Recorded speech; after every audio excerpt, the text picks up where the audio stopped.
അനീഷ്. ഞാനൊരു ആരോഗ്യ പരിപാലനായി ജോലി നോക്കുന്നു. ഭാര്യ സുപ്രിയ, 24 വയസ്സ്. അവളും ആരോഗ്യമേഖലയിൽ ജോലി ചെയ്യുന്നു. ആളൊരു നല്ല സൗന്ദര്യറാണി തന്നെ. എല്ലാം ആവശ്യത്തിനൊത്ത് ഉണ്ട്. അവളുടെ ജോലി സ്ഥലത്ത് വരുന്ന എല്ലാവരും അവളെ നല്ല രീതിക്ക് വായി നോക്കാറുണ്ട്. അവൾ അത് ആസ്വദിക്കുമെങ്കിലും ഞാനുമായി അല്ലാതെ മറ്റാരുമായി അവൾ കൂടെ കളിച്ചിട്ടില്ല.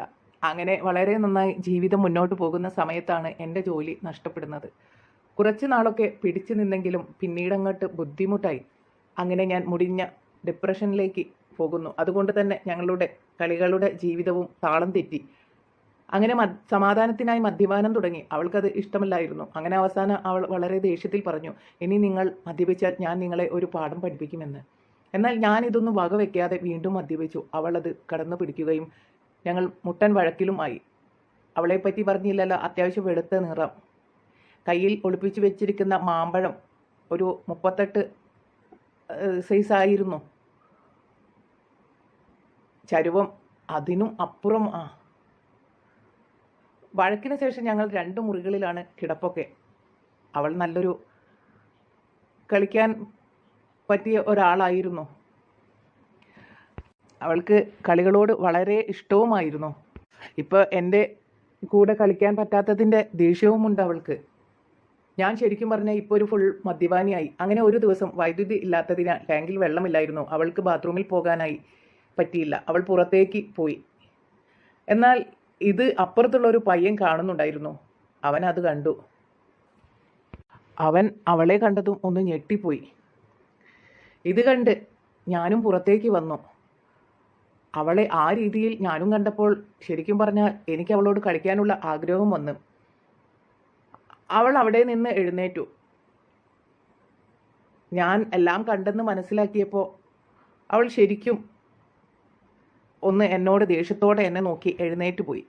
പുറത്ത് നിന്നിരുന്ന പയ്യനും അത് ആസ്വദിക്കുന്നുണ്ടായിരുന്നു എന്ന് ഞാൻ കണ്ടു. വൈകുന്നേരം ശരിക്കും പറഞ്ഞാൽ നല്ലോണം മദ്യപിച്ച് ആണ് ഞാൻ വന്നത്. എന്നിട്ട് ആ വിഷയം ഞാൻ എടുത്തിട്ട് വീണ്ടും അടിയായി. അപ്പോഴാണ് അവൾ അറിയുന്നത് അവൻ കണ്ട കാര്യം. ആ പയ്യനോട് അവൾക്ക് എന്തോ ഒരു വികാരം വന്നു. അങ്ങനെ കുറച്ച് ദിവസങ്ങൾ കടന്നുപോയി. ദിവസങ്ങൾ കഴിയുന്തോറും അവളിലെ കളികളുടെ ആക്രാന്തം കൂടി വന്നു. അവളുടെ ഫോണിലേക്ക് ഒരു മെസ്സേജ് വന്നു. ചേച്ചി, അന്ന് ചേച്ചി പുറത്ത് പോയപ്പോൾ ഞാൻ കണ്ടിരുന്നു. അവൾക്ക് മനസ്സിലായി അതാരാണെന്ന്. ആ പയ്യനായിരുന്നു. അപ്പോഴാണ് അവൾ അന്നത്തെ ആ സംഭവം ഓർത്തത്.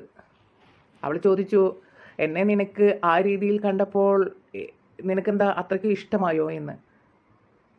പിന്നീട് മൊത്തം ചാറ്റിങ് അതിനെ പറ്റിയായിരുന്നു. പിറ്റേന്ന് രാവിലെ ഞാൻ എണീക്കുമ്പോൾ വീട്ടിൽ വൈദ്യുതിയില്ല. വീട്ടിൻ്റെ പുറകിലാണ് മെയിൻ സ്വിച്ച്. അതാരോ ഓഫ് ചെയ്തിരിക്കുന്നു. ഞാനത് ഓൺ ചെയ്ത് തിരികെ വരുമ്പോഴാണ് ആ കാഴ്ച കാണുന്നത്. വീടിൻ്റെ സൈഡിൽ കാട് പിടിച്ച് കിടക്കുന്ന സ്ഥലത്ത് ഒരു ആളനക്കം. കുറച്ചുകൂടെ നീങ്ങി നിന്ന് നോക്കിയപ്പോൾ കാഴ്ച വ്യക്തമായി. എൻ്റെ ഭാര്യ അന്നത്തെ പോലെ പുറത്തിറങ്ങി കാര്യം സാധിക്കുന്നതിനെ ഞാൻ കണ്ടു. അത് ആർക്കു വേണ്ടിയാണ് അവൾ അങ്ങനെ നിൽക്കുന്നതെന്ന് കണ്ടപ്പോൾ ഞാൻ ആകെ അമ്പരന്ന് പോയി. തൊട്ടടുത്ത് ആ പയ്യൻ നിൽപ്പുണ്ടായിരുന്നു. അവൾ ആ പയ്യനെ കാണിക്കുന്ന രീതിയിലായിരുന്നു അങ്ങനെ നിന്നതും. പയ്യൻ പിന്നെ ഒന്നും നോക്കിയില്ല, വാണമടി തുടങ്ങി. ഇതിൽ എന്നിൽ ദേഷ്യവും വികാരവും ഉണർത്തി. അല്പം കഴിഞ്ഞ് അവൾ തിരികെ വന്നു. എന്നിട്ട് ജോലിക്ക് പോയി. ആ സമയം അവളുടെ മുറിയിൽ ഞാൻ എന്തോ എടുക്കാൻ കയറിയപ്പോഴാണ് മറ്റൊരു കാഴ്ച ഞാൻ കാണുന്നത്. അവൾ ഇട്ടിരിക്കുന്ന അവളുടെ ഡ്രസ്സെല്ലാം മൂലയിൽ കൂട്ടിയിരിക്കുന്നു. അതിൽ എനിക്ക് ആവശ്യമുള്ളത് ഞാൻ എടുത്തു. അതും നോക്കി ഞാൻ ബാത്റൂമിൽ കയറി അങ്ങൊരു വാണമിട്ടു. അങ്ങനെ 1 മാസം കടന്നുപോയി. ഇതിനിടയിൽ പലപ്പോഴും ഞാൻ അവളോട് ഇതിനെപ്പറ്റി ചോദിക്കുന്നുണ്ടായിരുന്നു. അപ്പോഴൊക്കെ അവൾ ദേഷ്യത്തിൽ നിങ്ങൾക്കെന്ത് വേണം എന്ന ഭാവമായിരുന്നു.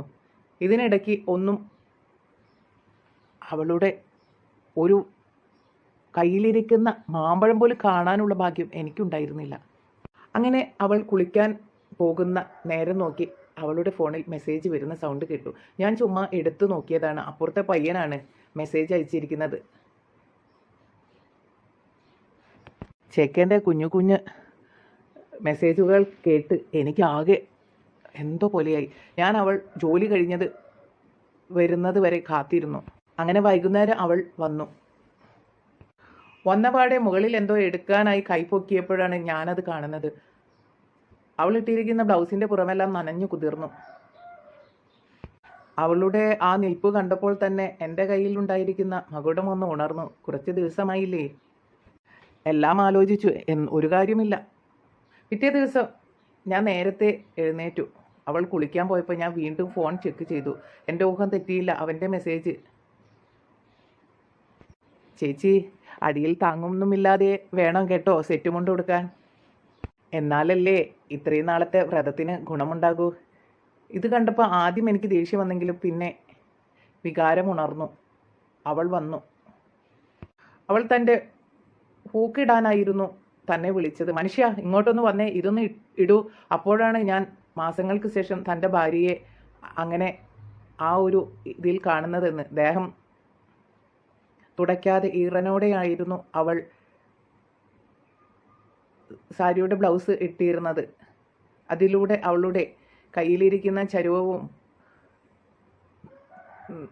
ഒതുങ്ങാൻ പറ്റാത്ത രീതിയിലുള്ള മാമ്പഴവും വ്യക്തമായി കാണാമായിരുന്നു. അപ്പോഴാണ് ഞാൻ അവളുടെ മറ്റൊരു കാര്യം ശ്രദ്ധിക്കുന്നത്. അവളുടെ വയറിൽ ഒരു വെള്ളിനൂല് അരഞ്ഞാണം. ഓ, എന്താ കാഴ്ച! ഞാൻ അവളെ അടിമുടി ശ്രദ്ധിക്കുന്നത് അവൾ കണ്ടു. അപ്പോൾ തന്നെ വെളിയിൽ പോകാൻ പറഞ്ഞു എന്നോട്. അവൾ റെഡിയായി പുറത്തു വന്നു. ഉടുത്ത സാരിയുടെ തൊട്ടു താഴെ തന്നെ അരഞ്ഞാണവും. എന്നിട്ട് എന്നോട് പറഞ്ഞു അവൾ, ഞാൻ നിങ്ങളുടെ കുടി നിർത്താൻ ഒരു വ്രതത്തിലായിരുന്നു. ഇന്ന് തീരുവാണ്. ഇവിടെ അടുത്ത ഒരു അമ്പലത്തിലാണ് പോകുന്നത്. വരാൻ ലേറ്റ് ആവും. വരുമ്പോഴേക്കും എല്ലാം റെഡിയായി നിന്നോളൂ.